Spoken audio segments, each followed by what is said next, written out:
Are you with me today? You got some energy? You have the Spirit of the Lord with you today? Thank you. I'm so glad that you are here. Listen, I want to tell you about a time when I was 11 years old. My two older brothers, David and Stephen, they were 13 and 15. And my parents decided that we were finally old enough that they could go out for an evening without having to hire a babysitter.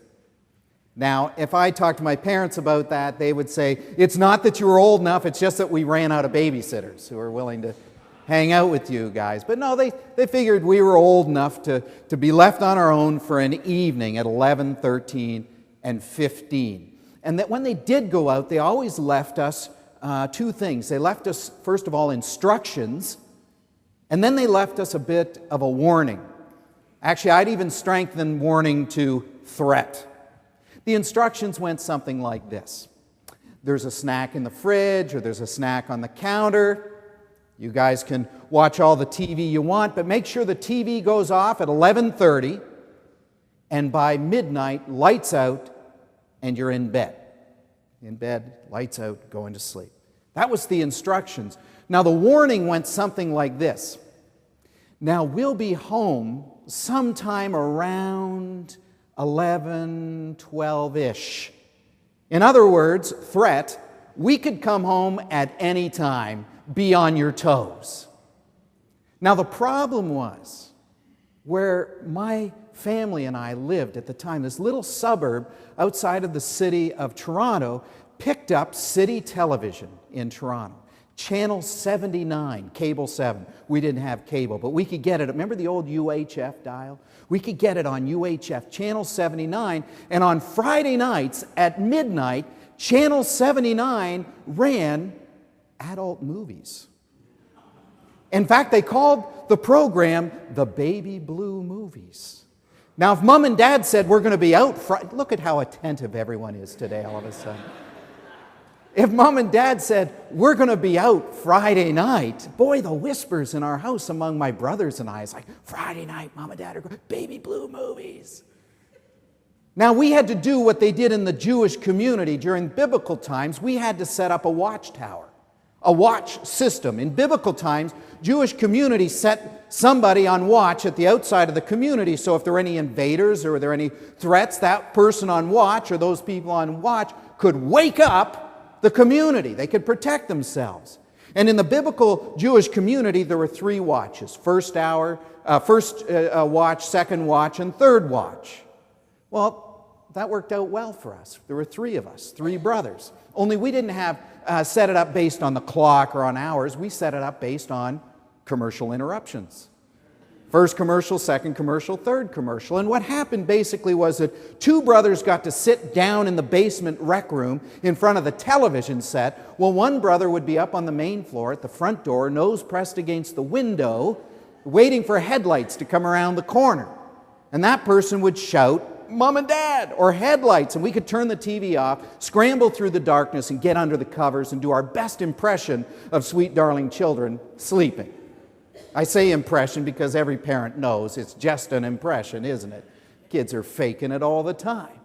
We often like to tease my brother David about the time he was on watch at the front door, and he would be shouting downstairs to my brother and I, my oldest brother Stephen, and we were watching the show at the time, and he'd be shouting down, going, is there anything on?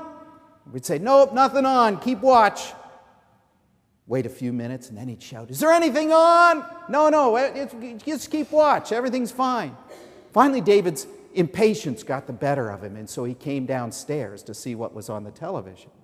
He looked at the TV, and there were two people without a stitch of clothing on. My brother Dave said, you guys told me there was nothing on. Of course, my oldest brother Steve said, yeah, those people, they got nothing on. Listen, Jesus says that we're just like that. We have to be on watch. We have to be on guard. Not so that we can trick God. Not so that we can pretend that we're not up to no good.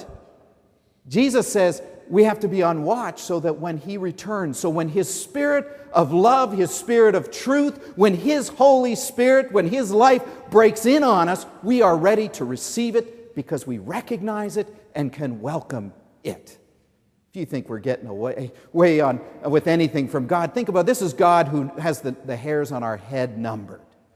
And for some of us, it's a smaller number as we get older, isn't it? But He has the hairs on our head numbered. He knows what we're up to. Jesus is telling us to be ready, not so that we can trick God, so that we can sneak something by on God, but so that we can be ready to welcome God once again. You know, we're moving toward Christmas during this Advent season. We celebrate the first coming of Jesus Christ, His first entry into this world. We also celebrate a second coming at the end of time when Christ will come to take us home once again. But here we are between the Advents, between the first and the second coming of Jesus Christ.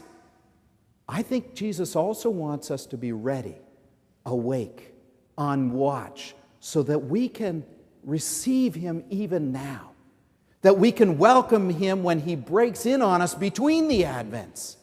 So when He comes into this world, He can surprise us and turn our broken life around so that we can get a fresh start on things. You know, Jesus said we have to stay awake. The word in Greek is gregoraita. Stay awake during the in-between time, between the Advent. Stay awake to the ways that we can receive Him once again. He used this metaphor similar to the one, or this comparison similar to the one I used about my brothers and I being on guard. He talked about a master who goes away and leaves his workers in charge.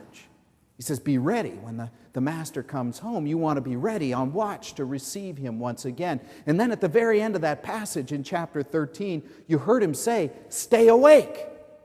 It's apparent that Jesus knows that we will fall asleep if we're not careful. We'll fall asleep on Him. We'll fall asleep on the opportunity to welcome Him. How many of you used to camp out when you were a kid? Do you remember camping out? And if you camped out with your friends, you were going to stay up all night talking, right? And somewhere between midnight and 1 o'clock, didn't you drift off? And the next thing you know, you opened your eyes and the night was over. You missed it. You woke up and there was dew and it was early dawn and you missed it. Jesus doesn't want us to miss it when He comes in on our lives. He doesn't want us to be asleep. So He says, gregoraita, stay awake. He knows that as human beings, the temptation is to fall away, to fall asleep. You think about what's happened since the first coming of Jesus Christ. Over the last 2,000 years, more and more people have been falling away, falling asleep in this world, falling asleep to their faith, falling asleep to the presence of Christ in this world, falling asleep to the light of hope, the light of life that is there for everybody. They've tuned it out. They've fallen asleep to it. You know, one of my favorite books has a really kooky title. It's called Girlfriend in a Coma. And it's a book that was written just before the new millennium by a guy named Douglas Copeland. He's the guy who coined that phrase, Generation X. His book, Girlfriend in a Coma, is what we call a pre-millennial apocalyptic science fiction novel. Wow, I'm glad I actually got that out. I was thinking this morning, am I actually going to be able to say pre-millennial apocalyptic science fiction novel? Look, twice now I've said it. Look, I practiced saying it, so I want to say it a couple times because I worked so hard at doing it. The novel, though, is about the end of the world. And the world comes to an end not in the way you might imagine. It was no nuclear mishap or catastrophe, no biological warfare thing gone wrong like we saw in Stephen King's novel, The Stand. No, the way the world comes to an end in Douglas Copeland's pre-millennial apocalyptic science fiction novel, Girlfriend in a Coma, is that people go to sleep. Literally, they start falling asleep. People driving down the expressway during rush hour just start nodding off. Well, you can imagine everybody nodding off at the wheel at one time. Cars are crashing into each other, going off the road. The people who maintain all our power grids and our electric systems, they're falling asleep at work. Fires are breaking out everywhere. He even has one scene where people are walking through the grocery store pushing their shopping carts. And one woman is so exhausted, she can't understand why. She's just tired. So she climbs up to the cool meat in the meat counter and lays her head down and goes to sleep. And you're thinking, what a strange novel. But think about it. Douglas Copeland has created a metaphor for our times. It's not about people literally going to sleep. It's about us spiritually going to sleep in this day and age. We've fallen asleep to our morality. We've fallen asleep to our own faith. We've fallen asleep to the presence of Christ in the world. Is it any wonder that Jesus says, stay awake? I'm going to keep coming to you. I'm going to keep breaking in on you. And your temptation is going to be to fall asleep on me. So stay awake, stay on watch. You know what's interesting to me? Jesus is talking to Peter, James, John, and Andrew when he says this. And we didn't start at the beginning of chapter 13. If we had time, we would have. But Jesus has just prophesied the destruction of the temple. This building you see. Remember, they were admiring the temple. He said, this building will be destroyed. Not one brick left standing upon another. And he was right, wasn't he? The temple was destroyed sometime later. And then, Jesus says, then the coming of the Son of Man, then the coming of the Son of God. Peter, James, John, and Andrew say, they took him aside and very privately said to him, Jesus, tell us when this will happen. And you remember what Jesus said. Jesus said, no one knows the hour. Not the angels in heaven, not even the Son knows the hour. Only the Father in heaven. So you need to stay awake. It's just like my parents. You don't know the hour we're going to come back. So stay on guard. And then he used that word, Gregoraita, stay awake. And the reason I'm making a big deal about this is it's the exact same word that Jesus used about a week later when he's praying in the Garden of Gethsemane, the night before he is arrested, tried, and crucified. Do you remember? He prayed, the scriptures say, so fervently, so intensely, that blood began to bead on his brow. And he turned to his disciples, Peter, James, John, and Andrew, being four of them. And he said, couldn't even one of you stay awake with me? Couldn't even one of you stay awake? Jesus knew that we have a propensity toward drifting off on Him, drifting off on His presence. But you know what? This coming again of Christ breaking in on us now, and then Christ coming again ultimately in the second coming, this could be very good news for some. It can be very bad news for others, right? Because if He catches us with our nose pressed against a television screen, checking out things we probably shouldn't, if we're up to no good, if we're living in a way that really suggests we've gone to sleep on Him, if we've fallen away from His Word, from His worship of His Father, fallen away from His faith community, I wonder if we're going to recognize Him at all. I just wonder. Now, it could be very good news for those who are practicing the faith, those who are prayerful during this in-between time, those who are learning His Word, those who are learning to recognize Him, so when He breaks in, aha, Jesus Christ, we see you, your Spirit, there it is. You know, something very mysterious happened here last night at Old Stone. I don't know how many of you caught it. I don't know how many of you were aware of it, but I want to wake you up to it, because to me, it was nothing short of sacramental, nothing short of miraculous in that it revealed the presence of God to me here last night. Now, this choir did an amazing job, beautiful music. You did an amazing job welcoming people into this sanctuary, for these cookies. But something you may not know is that our cookie brigade prepared not only hot chocolate, but punch, so that people have something to drink when they came in. And who expected 60-degree weather last night? I think the punch went more quickly than the hot chocolate. They ran out of punch. What will we do? Do you know, one person suggested, this might trouble some people, I thought it was rather beautiful myself.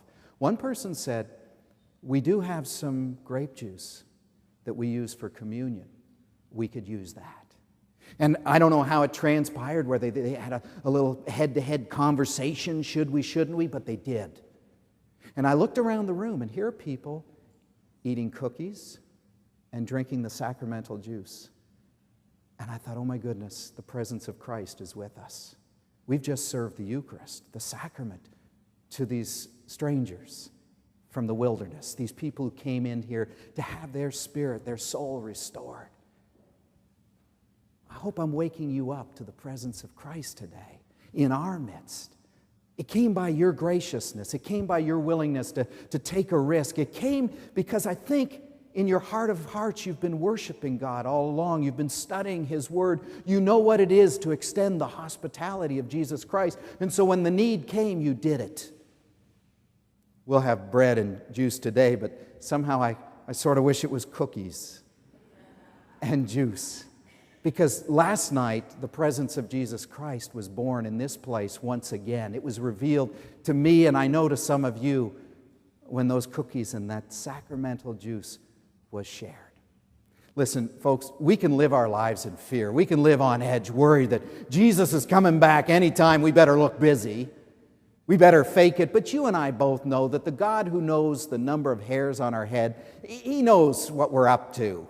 He knows what we're up to. But we can also live our lives with hope and expectation that the one who breaks in on us will be the light in our darkness. The one who breaks in on us will bring us a kind of new peace, a new sense of hope and sense of self. Think about it. You know, when you have kids, or when you were kids, and when our kids have kids, parents always know, right, what the kids have been up to. What did my parents do? They did the same thing we did when our kids were teenagers. We came in and put our hands on top of that television. They've been in bed, I'd say, about 6 minutes, judging by the temperature. God knows our temperature. God knows what's going on, but God has a bigger, brighter promise for us, and that's the presence of Christ that breaks in on us and brings us hope, that brings us opportunity, that brings us a new beginning. Of course, Jesus wants us to stay awake. Praise be to God. Amen.